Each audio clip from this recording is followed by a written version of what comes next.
The broadcast is now starting. All attendees are in listen-only mode. Hi everyone, my name is Chelsea McLaughlin, and I'd like to welcome you to RGD's Business Series webinar, Marketing Your Design Firm, presented by Pierre Lacroix. A visionary design thinker, JP is always one step ahead of the curve. His involvement as a board member with the Packaging Association of Canada, Design Industry Advisory Committee, Retail Council of Canada, the Canadian Marketing Association, Signs Canada, the Society for Environmental Graphic Design, and the Association of Registered Graphic Designers has enabled him to assist clients in identifying the leading packaging, retail, signage, wayfinding, and retail trends that affect their operations. JP has been the president of Pierre Lacroix since it opened its doors more than 20 years ago. During that time, JP has grown his company into one of the most respected and sought-after multidisciplinary design agencies in the world. Along the way, he has developed a reputation as a true innovator and first-rate problem solver, with expertise in providing clients with unique, results-driven solutions for their product and service needs. Before we begin, a few reminders. If you have any questions, please submit them using the Questions tab in the webinar control panel. Also note that questions can take a while to come through the system and are more likely to be addressed if submitted during the presentation. Questions that come through will be collected and answered by JP at the end of the talk. We also invite you to interact with us on Twitter by tweeting during and after the broadcast using the hashtag RGDWeb. So welcome, JP, and thank you very much for coming. If you're ready, I will turn it over to you. Thank you very much, Chelsea. It's Jean-Pierre, and hope everyone can hear me. So, I guess this is, I believe, a fairly relevant topic to all of us. And I was going to preface before I start with the presentation to say every firm is different. The type of clients you may have are different than clients we may have. Your need for new business may be different. So I just want to couch that what I'm presenting to you is based from my perspective. Been in the design business for 37 years, 25 at Jean-Pierre Lacroix. So, you may have a different perspective. I'm hoping, though, that at the end of this session that I was able to hit a few points that you may not be considering. And I look forward to your questions. New business is really a challenge, I would say, for most firms. Very often I go to conferences, RGD's conference, Design Thinkers Conference, and we talk about new business, and a lot of people say, well, I thought selling is a bad word. That I went to school to learn to be a designer, and I really didn't go to school to learn to sell. And we're going to talk a little bit about that. The other question is that business is all about growth. It's all about either growing from the quality of the work you're doing and the type of projects you're doing, or growth from the standpoint of studio size, number of people. And really, you need to ask that question before you start doing your business. The other one that we're going to help you define is, are you positioned for growth? How are you defined in the marketplace?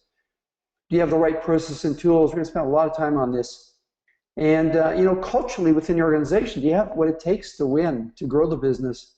And ultimately, where a lot of people get discouraged is, what should you expect out of your new business approach and initiatives in the marketplace? So let's go through. We're going to go through each one of these. I'm going to walk you through them. We're going to talk about it, and then by all means, please ask me questions. I coined a phrase a long time ago that design is a leaky bucket. And what I mean by that is that we're really a project-based industry. That means no matter how great your work is and how great the relationship with your clients are, once that project ends, you do a major rebranding program for a bank or a new packaging program for a client, when it's over, it's over. And they may love you dearly, and they may be willing to use you as use them as a reference, but at the end of the day, it's over.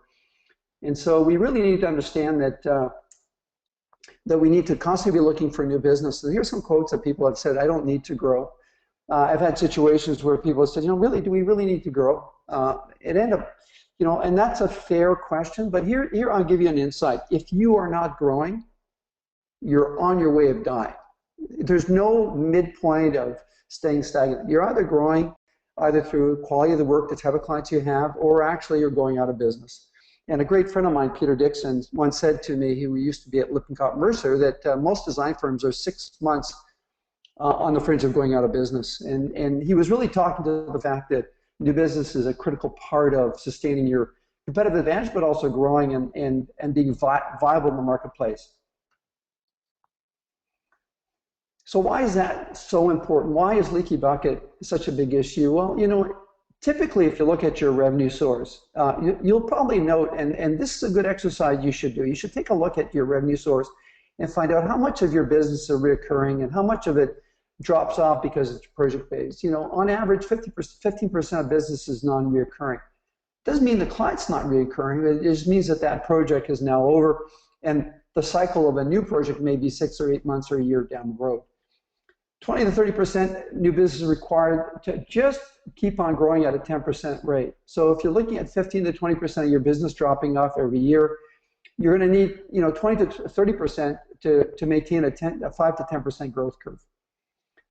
There's been a lot of, we can all agree that there's been a big shift on the client side to strategic sourcing, where it's the lowest number wins. It's all about creating separation between the marketing, the people who you're going to be working with, and the people who make the buying. We're seeing a huge rise of strategic sourcing across all our clients. That puts stress on your fees, and also it's really hard to pitch business when you don't have a relationship. Business is, when we look, we've been in business 25 years. I've been running design agencies for 37. Our industry is cyclical, like it or not, and it's not actually based on the economy, although some industries are. When you look at the life cycle of projects and the life cycle of your clients, you should be looking at, when you're at a 7-year, called 7-year itch with a client, you may want to look at, how sustainable is that relationship, and what can you do to keep that relationship going? Because typically the cycle is 5 to 7. And obviously our industry has been very commoditized. I look back now at our fees that we were charging 25 years ago. They were much higher than what we're charging today. So all that puts, challenges, and these are the questions you need to ask yourself. Do you have the finance to grow? Typically when you grow your business, and new business is that vehicle to help you grow, there's about a 6 to 8 month lag between the time you make your investment and you win those clients to the time you actually can recover your investment. So when you're looking at a business like ours that's driven by cash flow, make sure that you're well funded when you're growing. Are you going to make the personal trade-offs to grow? And that I would say is the most critical question that you're probably going to need to ask yourself. Are you willing to work the weekends and evenings to drive that growth? Are you going to be willing to, respond to the RFPs on the Saturdays, Sundays, and the evenings, while during the week you're doing your regular job? This is really important, because if you're going to grow, there's a huge time commitment and a personal commitment you're going to have to contribute to. Is your culture within your company willing to grow? You may, as an owner, want to grow your business. You may have 3 or 4 employees, but you'd be surprised how many of your employees don't want to grow. They don't like change, and growth means change. And then obviously, as you're developing your new business strategy, how do you define big? How big is too big for you? And I think you really, when you start developing your new business strategy, need to look at these questions and answer them before you start anything. So let's start. That's kind of the foundation, if you like. Now, it's interesting that we spend a lot of time providing strategic direction to our clients, positioning, recommendations, and how we can differentiate them in the marketplace. And very often we do a poor job marketing ourselves. And I'm going to give you some hints and guidelines. We've gone through this probably 5 times in the duration of our company. We have a 5-year plan to review every 5 years. We update it every year. And actually gone through an updated 5-year plan last year. And the conversations I have with designers, the people on the phone, you're probably some of those that make the comment, it's about our capabilities. Yes, absolutely. But here's the reality is the competitive set is pretty flat. In other words, every one of the firms on this line do great work. And talking about our capabilities is actually looking back. Clients are really not interested in your capabilities because there are so many design firms competing for their attention. When I talk to clients and prospective clients, say, hey, JP, you know what? You're call number 50 of design firms wanting my business. I don't physically have the time. So why would I hire you versus somebody else? What separates your company versus the competition? And that's really the question you need to ask yourself. And it's not about capabilities, believe it or not. It's about your value proposition. What's a value proposition? It's your unique capabilities. It's answering the question, why would somebody be willing to pay more for your services versus your competitors? You know, what unique problem are you solving that your competition can't solve? What reputation or capabilities and end client benefits do you have that would separate you? And this is all about focusing. You know, a good friend of mine said, you know, JP, it's all about where you want to play, not what you're playing with. Where you want to play. Where do you want to play in the client's business? It becomes a very important factor.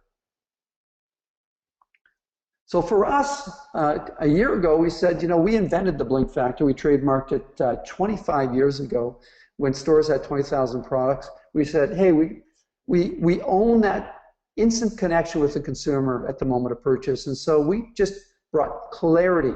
We designed compelling at purchase moments that connect in the blink of the eye. That allows us the opportunity to sell retail environmental design, packaging, corporate identity programs, employee branding. And we can say that with conviction and credibility because we own the blink factor. We know that purchase moment is the most important for all of our clients. It's the problem that we're solving for them is to drive growth. And you need to ask yourself, you know, how do you stack against these firms here? You know, if I put your logo and your statement, would you be able to articulate in a way that's relevant to your clients? Here's just a cross-section interbrand, creating and managing brand value. You know, they built reputation on evaluating brand value and through their research. You know, future brand, we're the creative future company. They talk linking their name to what they provide. And you can see each one of these firms have kind of staked out. Some of them are kind of generic. You know, Frog, who's an unbelievable design firm, says design innovation advances the human experience. Kind of generic. You know, I don't know if the clients relate to that. You know, but you know what? They repositioned themselves a couple of years ago. We Are Retail, which is very clever and very smart. You know, they're no longer in the CPG business. They focus all their attention to retail. So, you know, questions you need to ask yourself, your unique selling proposition is, can you sum up what you do in a couple of words? If you can't, you should. You need to go back and work with your team and clearly articulate, we call it a brand essence, what you do in a couple of words. You know, we're basically designing emotional lightning. That's what we do. You know, if we were to frame what we do, we design emotional lightning. That's what we do. Can these words help define where you play? We play at the at-purchase moment, right? Now, that could be a website where a consumer is buying or a mobile app, but the moment that consumer is trying to make a buying decision, we own that experience, okay? You know, can you define what makes you unique in substantiating and supporting where you want to play? What makes your value unique to customers? You know, what is that unique value proposition they're willing to pay more? And what customers are willing to pay more for those services? Have you defined your target group?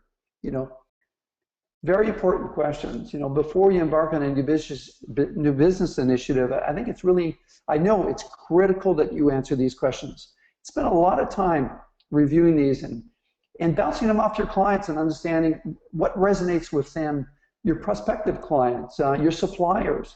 It's really important to understand what separates you from your competition because there's a lot of design firms seeking attention from us.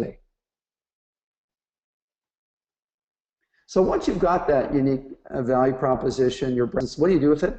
I think it's important that your messaging is consistent across all your marketing material.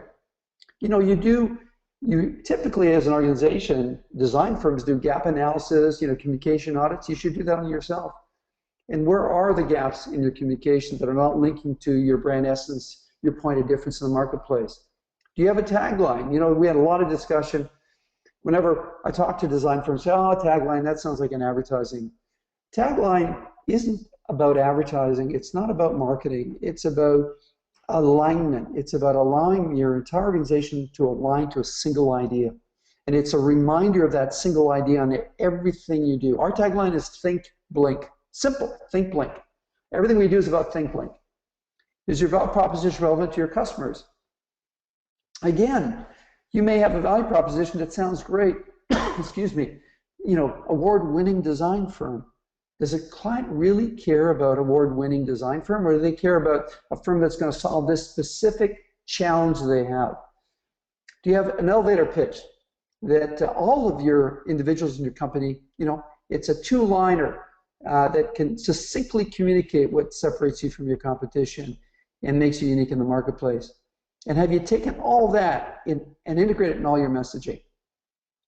Again, these are questions that you need to ask before you start communicating to your customers. The worst thing you can do is go to the marketplace and communicate a fragmented message where there's a lack of clarity, where there's confusion about who you are and what you do, because it just leads to missed opportunities.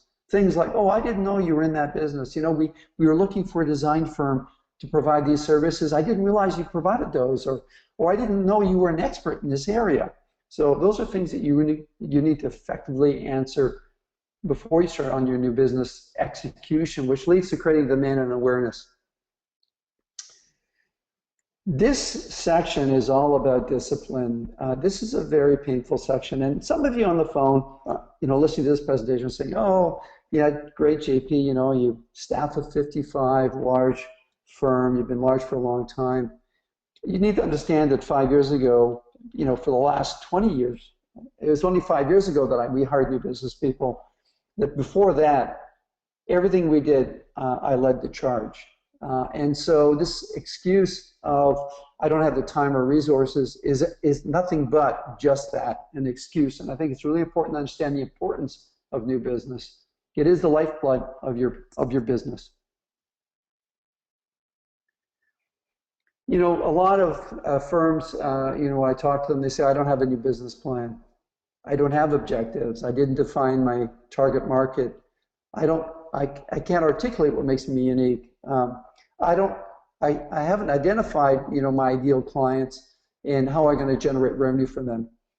There's an old saying that says, if you fail to plan, your plan is going to fail. And I think it's so true in new business that you need to have a documented report that you go back and look at every month and every year. We have one. We'll talk a little bit about that. So here's your checklist. Here's the things that you need to look at. If you're going to be serious about new business, you need to ensure that every one of these red ticks you have. Do you have a clearly articulated value proposition? We just talked about that. Is your website optimized? Do you have the right meta tags? Have you purchased the right words? Google words. Do you understand who's visiting your website and why? Do you have an inbound website tracking system? Can you identify who's hit your website? Which companies are hitting your website? How often? How many pages have they gone through? Right? Do you have an integrated CRM program? In other words, do you track your database of new business contacts? Do you keep them up to date? Do you use them as a direct marketing social media platform to communicate to them on an ongoing basis to continue that dialogue? Is your social media active, or is it something you do once a month or once every 6 months or whenever you have time? Is it active? Are you socially engaged? Do you have an outbound marketing program? The outbound marketing program is once people hit your website or responded to a direct mail piece, do you follow up with them to have a conversation? Do you have a public relations plan? You don't have to hire a PR firm. You're in the communication business. There's a lot of things that we have at our disposal, knowledge and capabilities that you could leverage. Do you have a dedicated new business person? Critical. You really need to have someone assigned to new business where that is their primary role. Typically in smaller firms, that's the partner. You may want to look at your workload and how you can offload some of your responsibilities so that you can focus on new business. Is the organization focused on new business? Is the other one. Is everyone in the organization thinking about new business? Every time someone calls your office, is the receptionist understanding how important that call is, and that could be a lead for a new business opportunity? And do you track your new business initiatives on a weekly basis? Do you track it monthly? Do you track it quarterly? Do you track it yearly? These are all the check marks that if you're going to be an effective new business company, if you're going to be effective in growing your business, you need to have these all check marked. There is no compromise in this list. any one of these items not properly executed weakens your link to growth. So this is my famous new business model. I've been preaching this. Some of you may have interviewed at Jean-Pierre Lacroix, seen me talk about this. I'm sharing with you because this is the crux of new business. Really, new business is about 3 buckets. Simple as that. Transfer clients, those could be 6 to 12 months. So you have a client and you're asking, listen, can we do work for one of your sister companies, or can we do work for your parent company in the US? If they said yes and they introduce you, it's between 6 and 12 months. And the reason that lag of time, it depends if they've already pre-assigned vendor, other design firms. Do they have a project available for you to work on? The next circle is networking. We call those warm calls. Networking would be, hey, client, can you give me a referral to some of your network people? You know, can you give me an introduction? And or going to conferences and meeting people. Typically, those network initiative opportunities take 12 to 24 months. Then cold calling, it's 24 to 36 months. Some, you know, we just want a major initiative in the U.S. We've been following up with that individual for 20 years. So, you know, the reality is opportunities come knocking if you're visible, if you're relevant, and if you're handy. In other words, looking for these firms. They don't have a lot of time, clients don't have a lot of time looking in the Rolodex if they talk to you. If you're not in their inbox for the last 3 or 4 months, you're not on their list. And so it's really important to understand this, because it leads to my next chart. You know, new business is about creating a pipeline. It's about understanding how many people you talk to, and you'll hear out there are a lot of people that say, you know, it's not about quantity, it's about quality. Bullshit. It's not how many people you have in your database. It's about targeting and focus. That's all BS. Yes, targeting and focus is important, but you need a pipeline, and a pipeline has an attrition factor.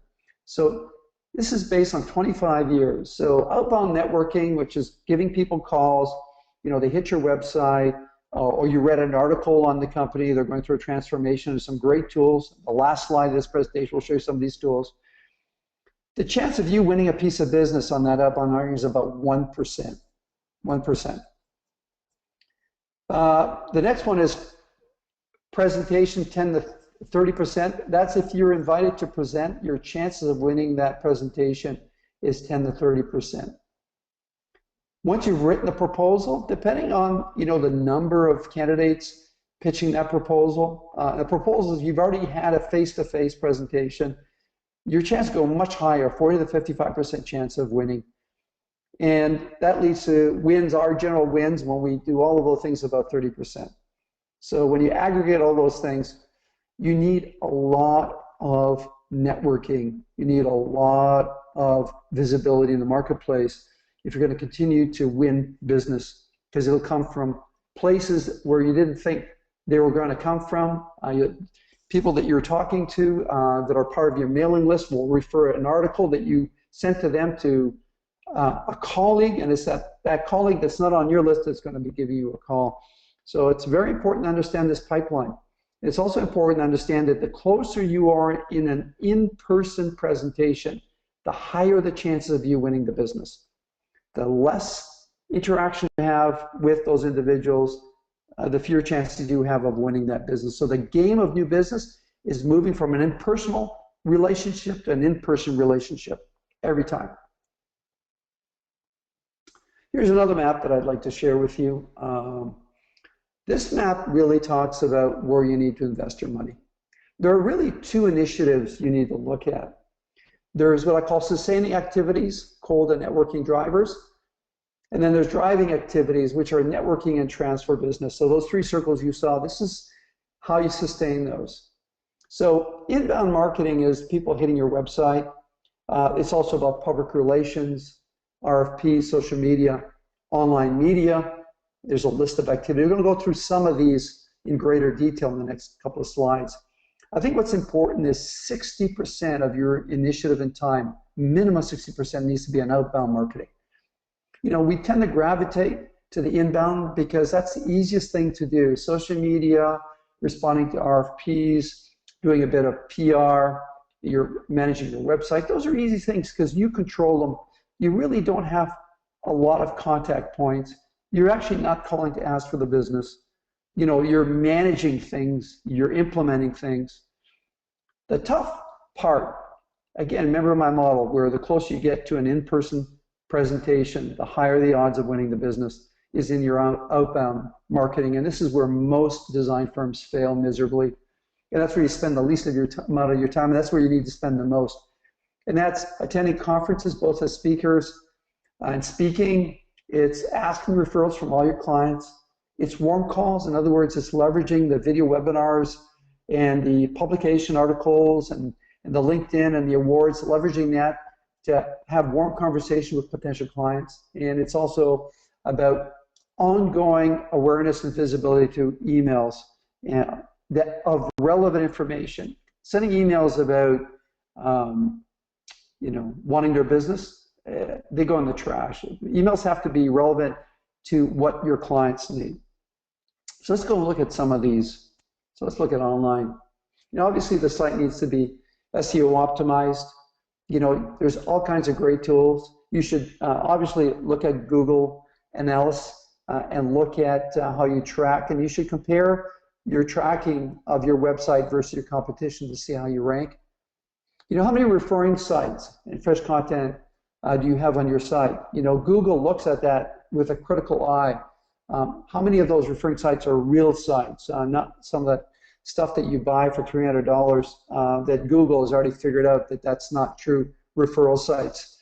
Keeping that content important and having that content meta tag, keywords that customers and clients are looking for, critical. You need to track your performance. We track it every week. Consider website tracking services, and we'll talk a little bit more about those. We use a website tracking service. It's really important. We look at what sections of the website people go to, what information they download, when they download it, who download it.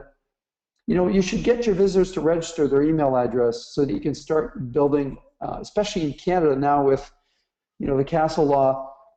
It's important for them to opt in and use your website as a great platform for them. And then obviously all your content needs to be linked videos from Vimeo, YouTube, all of those, because they're again referring websites. They're also secondary websites to draw attention to your company in the areas that your readers, your potential clients may not be looking at, right? So they may be going to Vimeo, but they may not be going to your website. And that Vimeo could drive interest on a webinar that you hosted or a white paper that you wrote.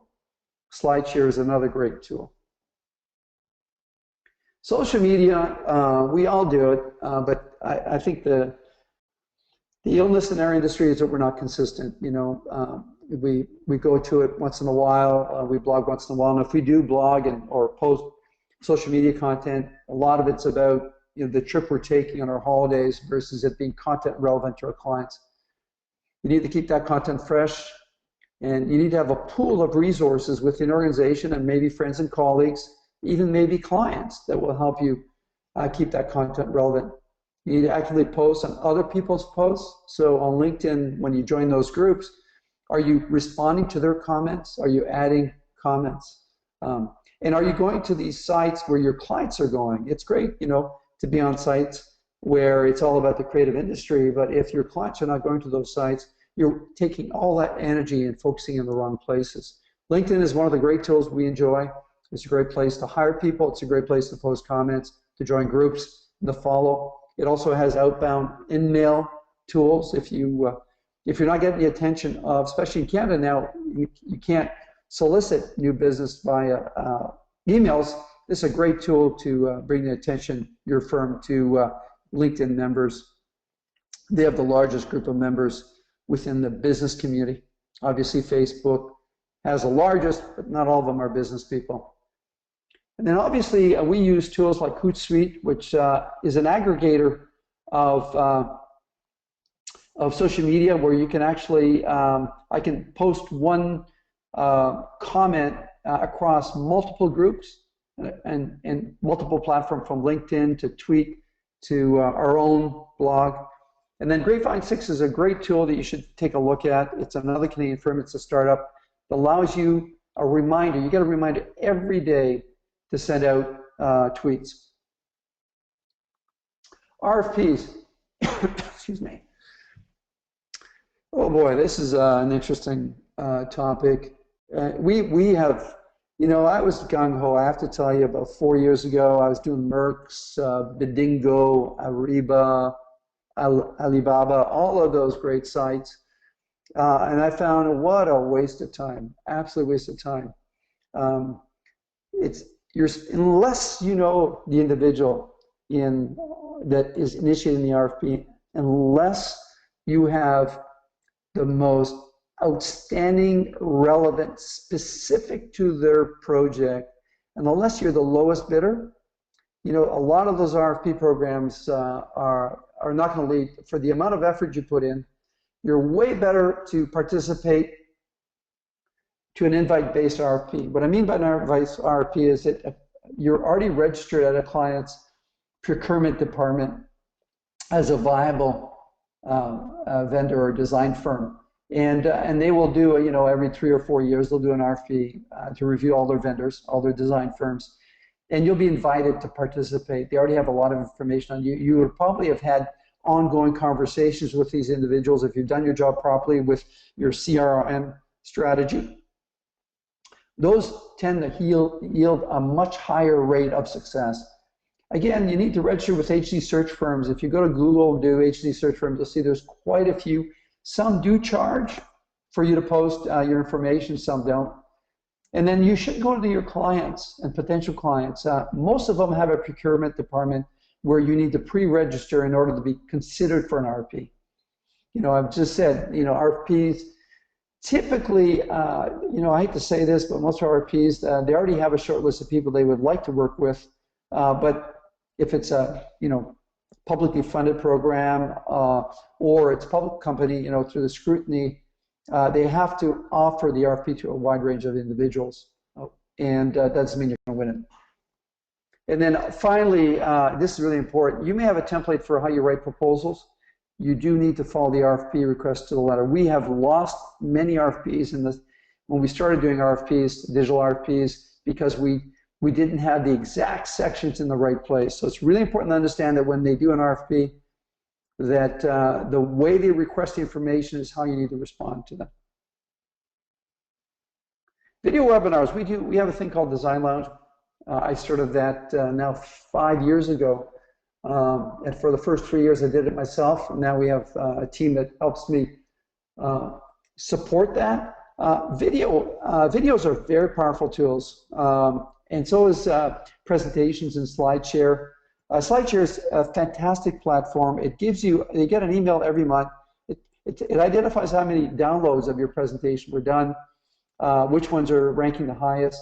You know, these are presentations, our competition. People here on the line are probably going and checking on us. That's fine. There are also presentations our clients are checking online, which is a great platform to promote ourselves cost effectively. You know, videos are a great tool to give reason for your prospect to have a conversation. You know, just calling them out of the blue and saying, listen, we'd love to do business with you. The immediate reaction is like if you go to a retail store and you walk in, the sales clerk says, can I help you? Your immediate reaction, even if you do need help, is no. Because change for a client is a lot of work. To change a design firm from one to the other is a significant amount of work. The learning curve, the paperwork, the legal documents, you know, the onboarding within an organization, it's a lot of work for clients. And most clients today are short-staffed. You know, your information needs to be clearly relevant, and it cannot come across sales pitch. I have to stress that so much. As soon as it comes across as a sales pitch, there's an automatic tune-off from the client. And then obviously it's important to get your employees and friends comment on your posts. So, you know, build a network of people who think your posts are important and do well.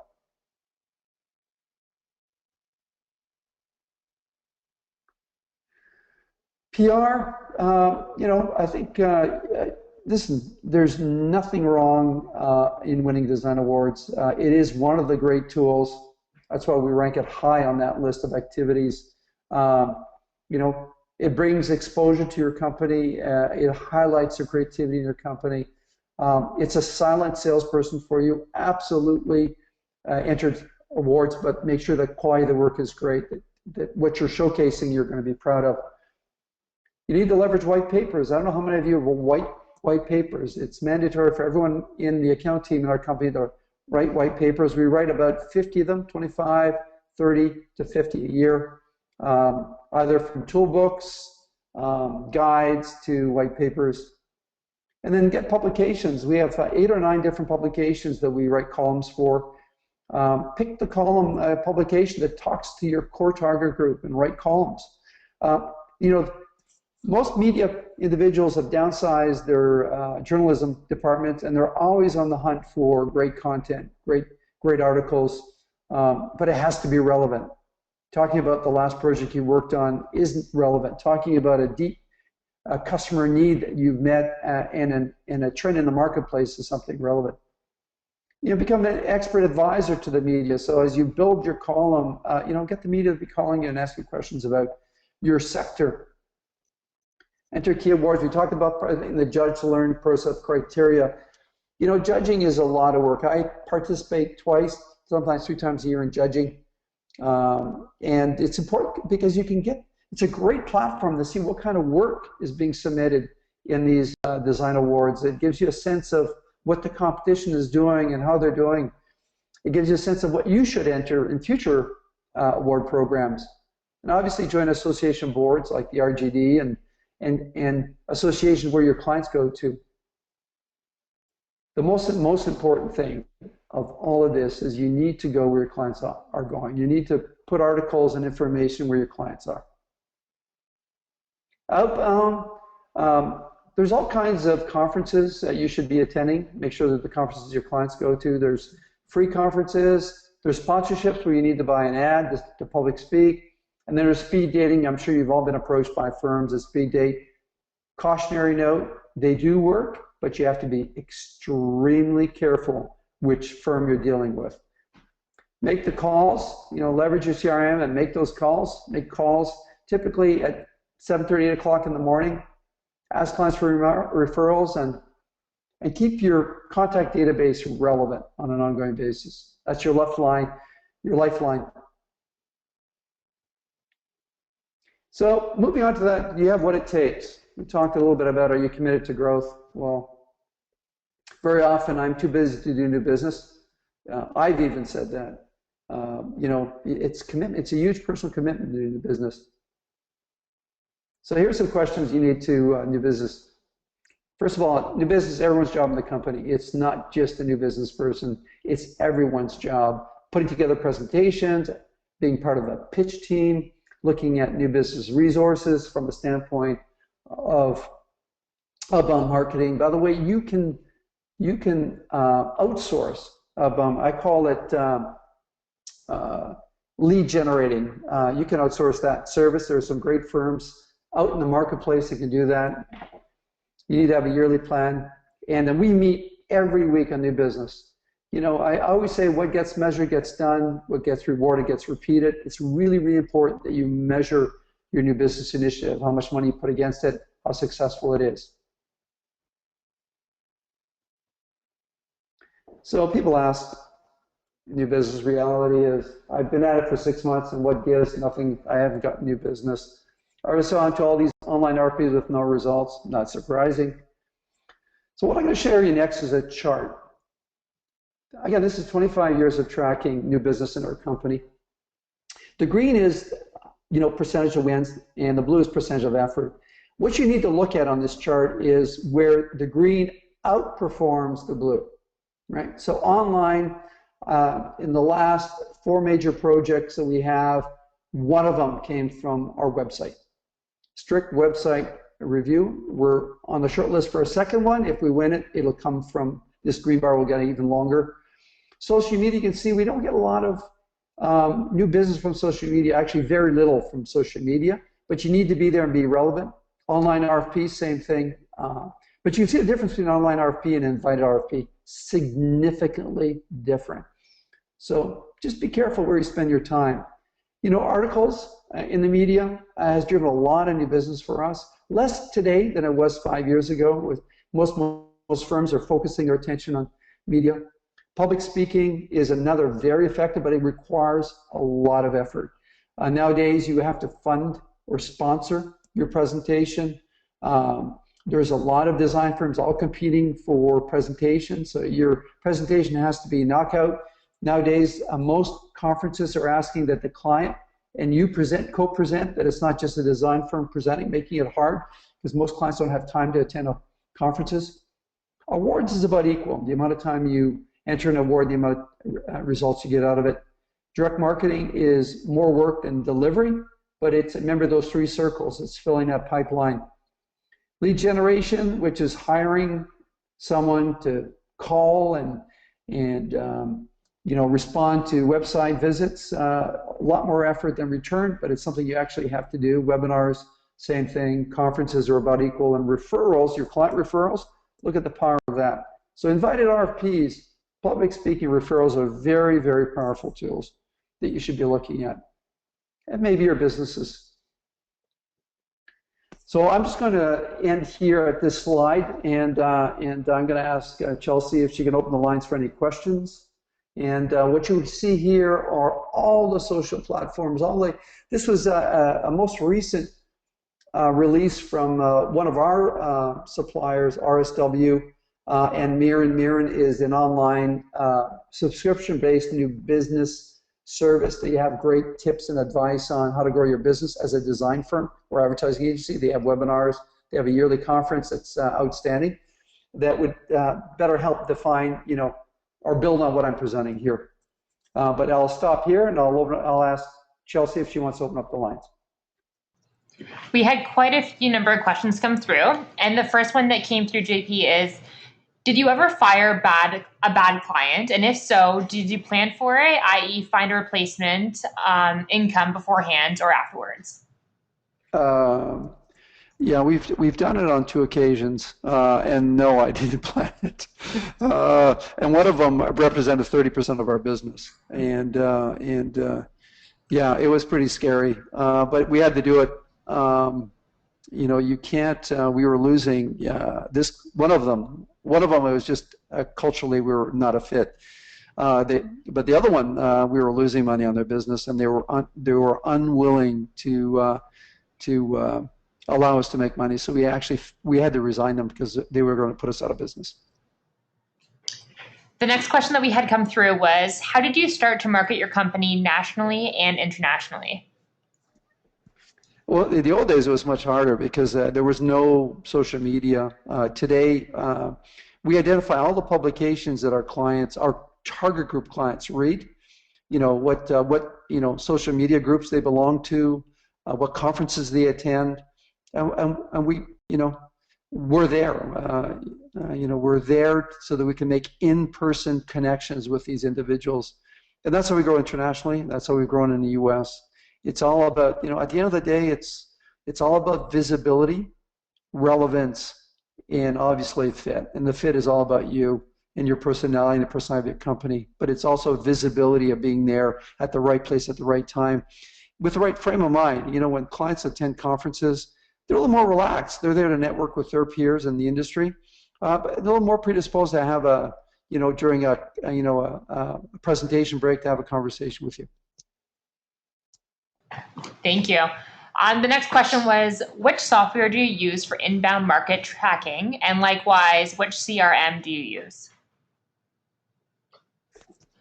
So I could write a book on that one. We went through many CRM platforms. We're now with Salesforce.com, and I would never move off of that because it's a platform, and we use Genius for inbound and outbound. So we use Genius. It tracks our inbound website visits, and within our database, it will actually tell us if you're in our database. It will actually identify, what part of our website you visited, how long were you on our website, what articles did you download, all that great stuff. And so we use Genius. It fully integrates with Salesforce, and it's a great tool. I've highlighted in blue here on the screen at the bottom right-hand side, Genius. There's a whole bunch of other ones. HubSpot we looked at. It's very expensive, but it's a great tool. You can see Genius also for the email marketing. It allows you to do outbound marketing. It's a great platform. There's other ones that connect with Salesforce. You know, it's up to you. I think now iContact does. I'm not a big fan of iContact. For prospecting clients, we use a list, LinkedIn, and obviously now we've moved to Lead 411. It's much less expensive than the list. It's actually, to be candid with you, more current than we found with the list. But they're both great platforms, and the list is connected to Miran, which is a new business tool. That's great. So the next question was, in your opinion, with regards to RFPs, what changes when the where is a nonprofit and public sector? Is it still a waste of time based upon effort? Any RFP is a waste of time if it doesn't meet the criteria it identified. That you're uniquely positioned to solve that problem. You know, that you unfortunately are the lowest cost provider for that service. You know, that you have some kind of relationship. You know, RFP say you can't talk to the people within the organization, you have to talk to this individual. But there are people that you may know within your client base that know the people at that other company. And so making those introductions is really important. Excuse me. It's so important that you've had some kind of relationship, but ultimately it's a machine, right? They have a rating sheet. It's very impersonal. It's done by a group of people. Some of them don't even understand the design profession. And they go to a rating sheet. And if you hit them all on the rating sheet, then you get hired or you get shortlisted for a presentation. Thank you. The next question was, do you have any firms you would recommend for outsourcing lead generation? Yeah, we did it. You know, I'll tell you a little story there. We started with Catapult. We did that 3 years ago. They're a great company. Have nothing but great. But we learned you know, you learn from your mistakes. So I'm going to share with you probably a $100,000 lesson for you. It's not about the firm. It's about the person that represents you within that firm. So the mistake we did with Catapult is I don't think the person that represented us, who was very talented, wasn't the right fit. She wasn't someone who understood design. So we currently use RSW. We were smart. We went down and we actually interviewed them like we would interview a new business person. We actually met. We asked them to present 3 people, candidates that would represent us. We interviewed all 3. We picked a young lady who is dynamic and energetic.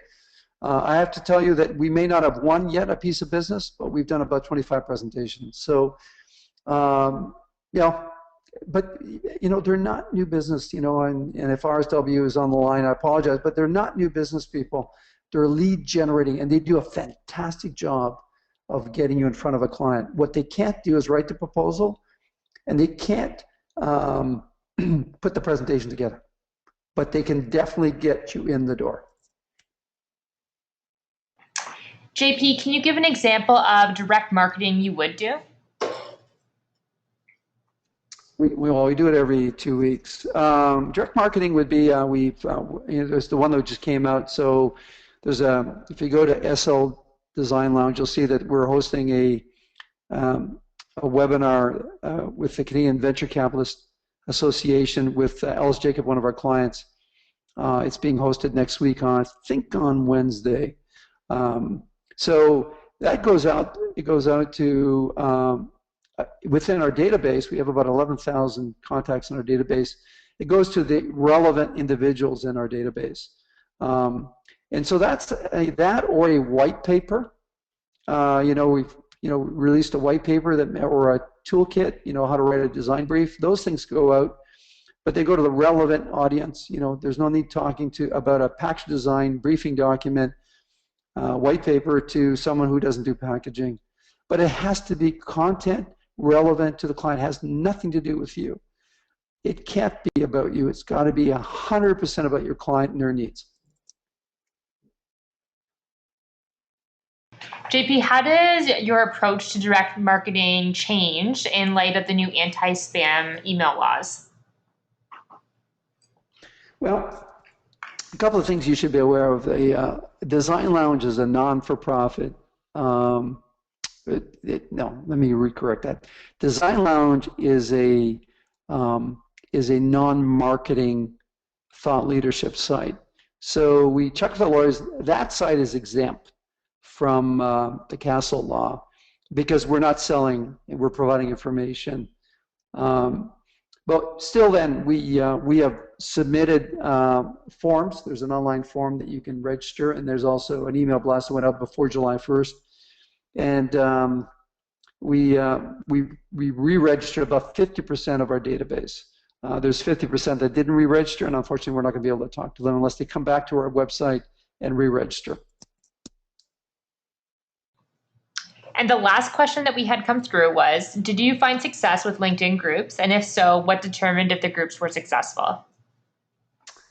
We haven't found success in LinkedIn groups. You know, I can't do a correlation whatsoever between LinkedIn and new business. That's why, you know, when you look at you look at that chart where it talks about where you put your effort, it's not high on that list. What I use LinkedIn for, and it's here on this page, is for prospect contact list building services.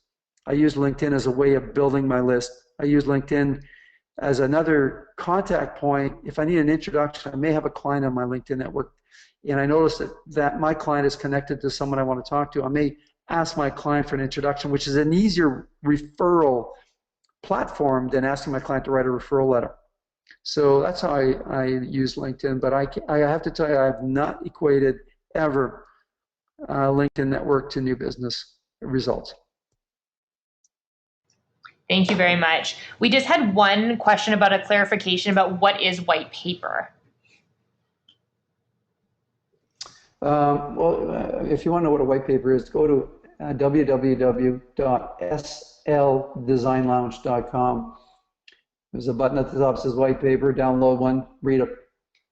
Basically, it's a thought leadership document that talks about a relevant key issue clients have. Perfect. And JP, is there anything else you want to add before we wrap things up?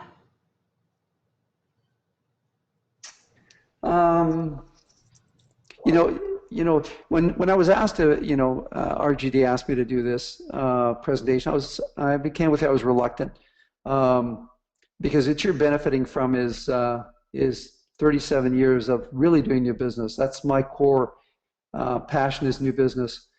And then I said, you know what? I can show you all the information you want. If you're not committed to new business, if you don't put the time aside for new business, if you don't make the effort in new business, all this knowledge is for naught. And that's why I felt comfortable sharing this information, because as much as knowledge is power, if you can't execute the plan, if you can't commit to the time, if you can't put the effort, and let me put the context of the effort for you. If you're not working every weekend on new business, if you're not working every night on new business, you're not doing new business. That's the level of commitment you need to get the flywheel flying.